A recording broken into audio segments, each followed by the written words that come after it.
வேலையோ வேலைக்கான அமைப்புகளோ இருந்தால் அதிலிருந்து பிரச்சனையிலிருந்து நீங்கள் விடுபடுவீங்க. சுகம் என்று சொல்லக்கூடிய உடலில் ஏற்படுகின்ற சுகம், வண்டி வாகனங்கள் என்று சொல்லக்கூடிய அமைப்பில் இருந்து வந்த பிரச்சனை எல்லாம் விலகக்கூடிய காலமாக இந்த மாதம் இருக்கும். தூரதேச பயணங்கள் அதிகரிக்கும். தூரதேசத்தில் வேலைகளை மாற்றத்தை கொடுக்கக்கூடிய மாதமாகவும் இந்த மாதம் இருக்கும் ஐயா. இல்லை வெளியூரில் தான் நான் போக போகிறேன் அப்படின்னு நினச்சா இந்த மாற்றங்களை செய்து கொள்ளலாம். அதனால் ஒன்றும் பிரச்சனை இல்லை. ஐயா நான் இடம்பெயர்ந்து செஞ்சுக்கலாமா, இடப்பெயர்ச்சி கிடைச்சா போகலாம்னா கண்டிப்பாக மாற்றிங்க, உங்களுக்கு நன்மையை மட்டுமே தரும். நாங்கள் சொந்த ஊருக்கு பக்கத்துலேயே இருக்க ஐயா, எனக்கு டிரான்ஸ்ஃபர் கிடைக்கல, இந்த மாதம் டிரான்ஸ்ஃபர் கிடைக்குன்னா கண்டிப்பாக கிடைக்கும், கவலை கொள்ள தேவையில்லை.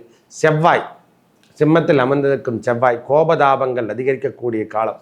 செவ்வாய் என்றாலே வீரியன் ரத்தம் என்று சொல்கிற மாதிரி அந்த வீரியம் என்று சொல்லக்கூடிய அமைப்பு எப்பொழுதும் இருந்து கொண்டே இருக்கும். மனசில் யாரா டக்குன்னு போடான்னு சொல்லிட்டாவே உடனே அவனை வாடான்னு சொல்கிற அளவுக்கு இந்த தேவையில்லாத ஸ்பீச்செல்லாம் நம்மளுக்கு வந்துடும். வேலையில் மாற்றங்கள் கிடைச்சா கண்டிப்பாக மாற்றும், அதெல்லாம் ஒன்றும் பிரச்சனை கிடையாது. குடும்பத்தில் ஏற்பட்டு வந்த பிரச்சனை ஓரளவுக்கு கட்டுக்குள் இருக்கக்கூடிய காலம். உடம்பு சுகம் எனக்கு சரியில்லை சுவாமினா இப்போ மனசு உடம்பு சரியாயிட்டா கண்டிப்பாக அது சுக்கிரனால் அவருடைய உடம்பை 4ஆம் இடத்தை பார்க்கும்பொழுது நம் வேலையில் இருந்து வந்த பிரச்சனை மட்டுமல்ல, நம்ம சுகத்தில் ஏற்பட்டு வந்த பிரச்சனையும் தீர்க்கக்கூடிய மாதம் என்று சொல்லலாம். அதேபோல் வண்டி வாகனங்களை புதுசாக நம்ம வண்டி வாகனங்களை வாங்கிறதுக்கான பாக்கியம் இந்த நேரத்தில் தென்படும். திடீர்னு பார்த்தா 2 வீலர் வாங்கிடுவோம், கார் வாங்கிறதுக்கான எண்ணங்கள் உருவாகும். நம்ம இது மாதிரி விஷயங்களில் லோனுக்காக நாம் ஆசைப்பட்டிருந்தா அதெல்லாம் கிடைக்கிறதுக்கான வாய்ப்புகள் 100% உண்டு சாமி. அதுக்கெல்லாம் எந்த தடையும் கிடையாது. உங்கள் வேலைக்கான அமைப்பு கண்டிப்பாக உண்டு. எனது அன்புள்ளம் கொண்ட சிம்மராசி நேயர்களே, சிம்மராசிக்கு இந்த ஜூலை மாதம் எவ்வாறு இருக்க போகுது? ஜூலை மாதத்தில் நம்மளுக்கு என்னென்ன கிரகங்கள் அமர்ந்திருக்குது இடத்தை பார்ப்போம்.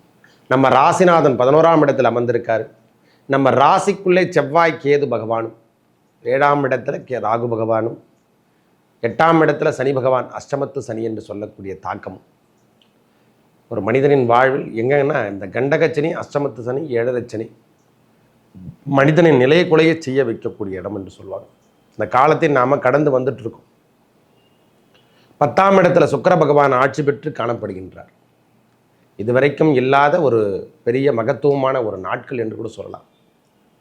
11ஆம் இடத்துல சூரியன் புதன், நம்ம ராசிநாதனும் அங்கே தான் வீட்டுக்கார். குரு புதன், அதாவது முக்கிரகங்களின் கூட்டமைப்பில் நமக்கு 11ஆம் இடத்தில் லாபஸ்தானத்தில் அமர்ந்திருந்து ஓரளவுக்கு மனதுக்கு இதமான அளவுக்கு நம்மளுக்கு கட்டுப்பாடோடு நம்ம வாடுகின்ற வாழ்க்கையில் ரொம்ப கஷ்டமான சூழ்நிலையும் பாதிக்கப்படுகின்ற விஷயத்தையும் நாம் தாண்டி வருகின்ற காலமாக நிறைய பாதிப்புகளை கொடுத்தா கூட அதை தாண்டி வரக்கூடிய தன்மை எப்போ வரும்னா குரு பகவானுடைய அருள் இருந்தால் மட்டும்தான் நம்மளுக்கு கிடைக்கும்.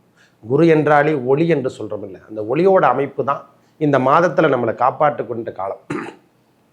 ஒரு 17 தேதிக்கு அப்புறம் சூரியனுடைய நிலைப்பாடு இடம் மாறி கடகத்துக்கு வந்துடுவார். வெளியூர் பயணம், வெளிநாடு பயணம் என்று சொல்கிற மாதிரி வெளியூர் பயணங்கள் செல்லுகின்ற பாக்கியத்தை 12ஆம் இடத்துல நம்ம ராசிநாதன் 12ஆம் இடத்துக்கு செல்லும் பொழுதெல்லாம் வெளியூர் பயணங்கள், அலைச்சல், இது மாதிரி விஷயங்கள் இருக்கும். இரவு நேர பயணத்தை தவிர்த்து கொள்வதும் நன்மை தரும். இந்த வண்டி வாகனத்தில் வேகமாக போகிறது, இந்த மாதிரி விஷயங்களை தவிர்த்து கொள்வது ரொம்ப நன்மையை தரும். அஷ்டமத்து சனியின் காலத்தில் 12ஆம் இடத்துல சூரிய பகவான் மறையும் பொழுதெல்லாம் தொந்தரவான விஷயம்லாம் ஏற்படும். பொறுமை எடுத்துங்க. எப்போ சென்றாலும் வண்டி வாகனத்தில் செல்லும் பொழுதோ இந்த ஃபோனை வச்சுன்னு பேசுகிறது, இந்த மாதிரி விஷயங்களை தடுத்து கொள்வது ரொம்ப நன்மை தரும். இந்த மின்சார உபகரணங்கள், இந்த இடி மின்னல், இது மாதிரி விஷயத்தில் நாம் வெளியே செல்லாமல் இருப்பது நன்மை.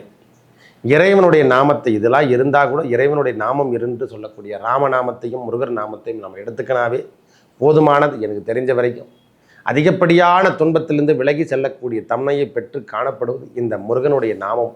ஓம் சரவணபவ ராம் ராம் ராம் என்று சொல்லக்கூடிய நாமங்கள்லாம் தடுத்தால் கொள்ளக்கூடிய கவசம் போல் நம் வாழ்க்கை தரத்தை தடுத்து கொள்ளும். இறைவன் ஏதாவது நவகிரகங்கள் கொடுத்தாலும் இறைவன் கொடுப்பத்தான் மனிதனுடைய தாக்கத்தை ஏற்படுத்தும். இறையருள் இல்லை என்றால் ஒவ்வொரு மனிதனும் இங்கே இந்த பூமியில் யாராலையும் வாழ முடியாது. அதை நாம் முதல்ல கவனிக்கணும். இறையருள் இல்லை என்றால் இந்த பூமியில் ஒவ்வொரு மனிதனும் வாழ்வதற்கென்பது அருகதையற்றதாக மாறிவிடும். அந்த பாக்கியமெல்லாம் எனக்கு கிடைக்க போகுது. இறை நாட்டம் என்று சொல்லக்கூடிய அமைப்புகளும் கிடைக்கும். இந்த நேரத்தில் இறை நாட்டமும் கிடைக்கிறதுக்கான வாய்ப்புகள் தேடி வரும். ஏன்னா புதனோடு சேரக்கூடிய குரு பகவானாலும் சுக்கிர பகவான் ஆட்சி பெற்று, அதாவது 10ஆம் இடத்துல சுற்றி சுக்கிர பகவான் ஆட்சி பெற்று காணப்படும் போது இழந்த வேலையை மீட்டெடுக்கக்கூடிய தன்மை. நம்ம வேலையில் எவ்வளவோ கடினமான சூழலாம் கஷ்டத்தை மேலே கஷ்டத்தை அனுபவிச்சுட்ருக்கையா அப்படின்னு சொல்கிறாங்கல்ல, அதுலேயும் நாம் வாழ்ந்து கொண்டு தான் வச்சுட்ருக்கோம். எப்படி தான் இதில் முன்னுக்கு வரப்போகிறோன்னு தெரியலையே, ஒன்றுமே புரியலையே, போட்டபடியே இருக்குது, நிலவிலேயே இருக்குது. இதுக்கான பொறுப்பான அமைப்புகள் எதுவுமே தேடி வரலை, எதுவும் கூடுதலான அமைப்பும் தேடி வரலை. திருப்பியும் சங்கடங்களை மட்டுமே சந்திச்சிட்ருக்கேன், கோபதாபங்கள் மட்டுமே அதிகரிக்குது, தேவையில்லாத ப்ரெஷரும் மனசில் தேவையில்லாத எண்ணங்கள் மட்டுமே தோன்றுது சுவாமி அப்படின்னு நினைக்கிறதெல்லாம் இந்த ஷேர் சார்ந்த விஷயங்கள் இதெல்லாம் எதுவும் தயவு செய்து தொடாமல் இருப்பது நன்மை. கண்ணுக்கு தெரியாத இடத்துல நாம் போட்டு பணத்தை எடுத்துடலாம் அப்படின்னு நினைக்கிறதெல்லாம் தயவு செய்து தூக்கி போட்டுருங்க. இந்த நேரத்தில் கொடுத்தால் பணம் வராத நிலைமை எல்லாம் இருக்குது. அதனால் அந்த மாதிரி விஷயங்கள் இது வரைக்கும் தொடாமல் இருப்பது நன்மையை தரும். அஷ்டமத்து சனியின் தாக்கம் என்பது அவ்வளோ சாதாரண விஷயம். சூதாட்டம் இந்த மாதிரி விஷயத்தெல்லாம் தயவு செய்து போகவே கூடாது. இந்த மாதிரி விஷயம் சமாச்சாரம், கண்ணுக்கு தெரியாத இடத்துல பணத்தை போடுறது, யாருன்னே தெரியாத முதலீடு வைக்கிறது, இந்த மாதிரி விஷயங்கள் தொடராமல் இருப்பது நன்மையை தரும். இறைவன் நம்மளை நேர்கொண்டு பார்த்துட்ருக்கான். ஓரளவுக்கு வேலை சம்பந்தப்பட்ட பிரச்சனை இருந்தவங்களா இப்போ கொஞ்சம் பரவாயில்லை சுவாமி பரவாயில்லை அப்படின்ற மாதிரி இந்த மாதம் கடந்து வருகின்ற மாதமாக மாறிவிடும். வேலைக்கான அமைப்புகளோ இருந்தால் அதிலிருந்து பிரச்சனையிலிருந்து நீங்கள் விடுபடுவீங்க. சுகம் என்று சொல்லக்கூடிய உடலில் ஏற்படுகின்ற சுகம், வண்டி வாகனங்கள் என்று சொல்லக்கூடிய அமைப்பில் இருந்து வந்த பிரச்சனை எல்லாம் விலகக்கூடிய காலமாக இந்த மாதம் இருக்கும். தூரதேச பயணங்கள் அதிகரிக்கும். தூரதேசத்தில் வேலைகளை மாற்றத்தை கொடுக்கக்கூடிய மாதமாகவும் இந்த மாதம் இருக்கும் ஐயா. இல்லை வெளியூரில் தான் நான் போக போகிறேன் அப்படின்னு நினச்சா இந்த மாற்றங்களை செய்து கொள்ளலாம். அதனால் ஒன்றும் பிரச்சனை இல்லை. ஐயா நான் இடம்பெயர்ந்து செஞ்சுக்கலாமா, இடப்பெயர்ச்சி கிடைச்சா போகலாமா, கண்டிப்பாக மாற்றிங்க, உங்களுக்கு நன்மையை மட்டுமே தரும். நாங்கள் சொந்த ஊருக்கு பக்கத்துலேயே இருக்க ஐயா எனக்கு ட்ரான்ஸ்ஃபர் கிடைக்கல, இந்த மாதம் ட்ரான்ஸ்ஃபர் கிடைக்கல, கண்டிப்பாக கிடைக்கும், கவலை கொள்ள தேவையில்லை. செவ்வாய் சிம்மத்தில் அமர்ந்திருக்கும் செவ்வாய் கோபதாபங்கள் அதிகரிக்கக்கூடிய காலம். செவ்வாய் என்றாலே வீரியன் ரத்தம் என்று சொல்கிற மாதிரி அந்த வீரியம் என்று சொல்லக்கூடிய அமைப்பு எப்பொழுதும் இருந்து கொண்டே இருக்கும். மனசில் யாரா டக்குன்னு போடான்னு சொல்லிட்டாவே உடனே அவனை வாடான்னு சொல்கிற அளவுக்கு இந்த தேவையில்லாத ஸ்பீச்செல்லாம் நம்மளுக்கு வந்துடும். ஒன்று கத்திட்டு நான் உன்னை வெட்டுண்டான்னு சொல்கிற அளவுக்கு நம்மளுக்கு ஸ்பீச்செல்லாம் போகும். தேவையில்லாத வார்த்தைகள் விடக்கூடிய அமைப்புகளும் தேவையில்லாத ஸ்பீச், அதாவது அசட்டு தைரியம் என்று சொல்கிறோம்ல, அந்த அசட்டு தைரியெல்லாம் சிம்மராசிக்காரங்களுக்கு இப்போ ஏற்படும். ஒரு வார்த்தை சொல்கிறோம், இதெல்லாம் நம்ம சொன்னால் இது தவறாயிடுமே, ஏன் அந்த மாதிரிலாம் நம்ம பேசுகிறோன்னு சொல்லிட்டு எண்ணி பார்க்கவும் முடியாது. அந்த மாதிரி இன்னும் சூழ்நிலையை ஏற்படுத்தும். ஒரு மனிதனே அந்த தன்னிலைப்படுத்தக்கூடிய தன்மை முதல்ல நாம் யாரும் நம்ம புரிஞ்சுக்கணும். இந்த நேரத்தில் தான் அந்த கான்ஃபிடென்ஸ் எல்லாம் வேணும். ஏன்னா அது ரொம்ப முக்கியமான காலம். இந்த காலத்தில் நாம் கடந்து வரணும். ஜென்ம கேது வேறு நடந்துட்டுருக்கு. 7ஆம் இடத்துல கணவன் மனைவி உறவில் சஞ்சலப்பு இல்லாத அளவுக்கு நாம் பார்த்துக்கணும். தேவையில்லாத விஷயத்தை பேசுறது. இந்த மாதம் வேலை அமைப்புகள் நன்றாக இருக்கும். வேலை சார்ந்த விஷயத்தில் இருந்து வந்த பிரச்சனையெல்லாம் விலகும்.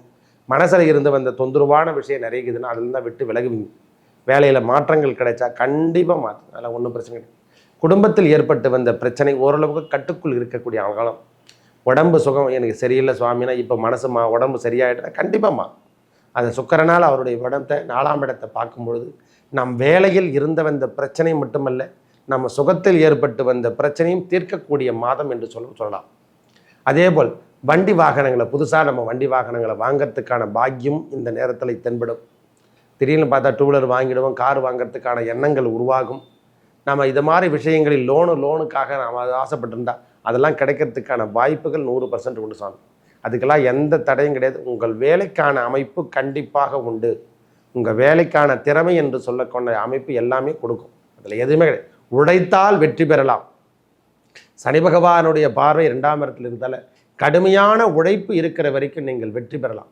என்னென்னா கடைசி வரைக்கும் நம்மளை போராட வைக்கும். என்னென்னா 2 மணி நேரம் செய்ய வேண்டிய விஷயம் 2 மணி நேரத்தில் சேர்த்து 8 மணி நேரம் செய்ய வைக்கும். அவ்வளோதான். ஒரு முறைக்கு 2 முறை 3 முறை செய்யறதுக்கான வாய்ப்புகள் தெரியும். ஒரு அலைச்சலை கொஞ்சம் கொடுக்கும். ஆனால் வெற்றி என்பது உறுதி. ஒவ்வொரு நாளும் அச்சீவ்மெண்ட் மட்டுமே இருக்கும். இதான் சிம்மராசியினுடைய நிலைமையை. ஏன்னா கண்டகச்சனி காலத்தில் நீங்கள் கடந்து வந்துட்டீங்க. இப்போ அஷ்டமத்து சனியின் காலம் என்று சொல்லக்கூடிய அமைப்பும் போயிட்டுருக்கு.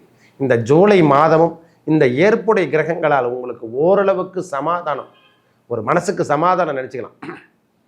இந்த பிரச்சனையெல்லாம் தாண்டி சமாதானமாக பரவாயில்லைங்க, போன மாதத்தை விட இந்த மாதம் கொஞ்சம் பரவாயில்லை, மனசுக்கு இதமாக இருக்குதுன்ற மாதிரி எண்ணங்கள் தோன்றக்கூடிய காலமாக இந்த சூரியனுடைய இடப்பெயர்ச்சியும் சுக்கிரனுடைய பெயர்ச்சியும் குரு பகவானுடைய அருளும் சேர்ந்து இருக்கிற வரைக்கும் உங்களுக்கு எந்த தொந்தரவும் கிடையாது.